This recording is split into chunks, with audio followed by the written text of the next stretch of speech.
ચલો બેટા, આપણે ક્યાં નીકળ્યા છીએ અત્યારે? હે, સૃષ્ટિનું સૌંદર્ય જોવા માટે નીકળ્યા છે. હેલો દોસ્તો,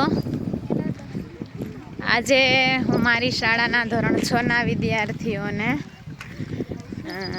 ગુજરાતીના એક પાઠની રૂબરૂ મુલાકાત લેવડાવવા લઈ જઈ રહી છું. પાઠનું નામ છે ચોમાસામાં સૃષ્ટિ સૌંદર્ય. તો સામે દેખાય છે મારી શાળા છે, મારું ગામ છે. ઘણા દોસ્તોને નહીં ખબર હોય, મારી શાળાનું નામ છે શ્રી જૂનીફોર્ટ પ્રાથમિક શાળા. અને હું મારા બાળકોને આ સરસ મજાનું પ્રકૃતિને બતાવવા માટે લઈ આવી છું. દોસ્તો કોઈ હેલો બોલો.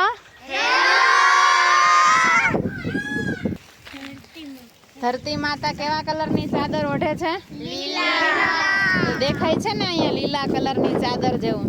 હે, દૂરથી આપણને એવું લાગે કે ધરતી માતાએ લીલા કલરની ચાદર ચુંદડી ઓઢી છે. અને એ ચુંદડી તરીકે શું હોય છે? લીલું નાનું નાનું ઘાસ હોય છે. તમને લોકોને ખબર હોય તો કમેન્ટ કરજો, આ વનસ્પતિને શું કહેવાય? સખત કાંટા હોય છે આની અંદર, અને એમાં આવા ગુલાબી ફૂલ આવે છે અને નીચે ગ્રીન કલરના ડોડા થાય છે. જે પાકે ત્યારે કેવા લાગે ખબર? કેવા લાગે? સ્વાદમાં ડ્રેગન ફ્રૂટ જેવા જ હોય છે.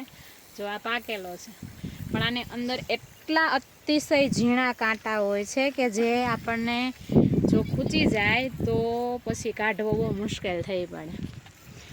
અને ડાયાબિટીસના પેશન્ટો, પછી લોહીના બ્લડના બીપીના પેશન્ટો માટે બેસ્ટ ફ્રૂટ છે. અને પ્યોર ઓર્ગેનિક, આની અંદર કોઈ પણ પ્રકારની દવા છાંટવામાં નથી આવતી. મારી શાળાની એક્ઝેક્ટ પાછળ સરસ મજાની નદી છે. અને હજી અહીંયા એટલો બધો વરસાદ નથી પડ્યો, છતાંય આ નદીમાં પાણી છે. કારણ કે અહીં આજુબાજુમાં એક ડેમ છે, બોર છે, મોટર ચાલુ કરે છે આ લોકો. અને ઘણા બધા પક્ષીઓ અને પ્રાણીઓ પાણી પીવે છે.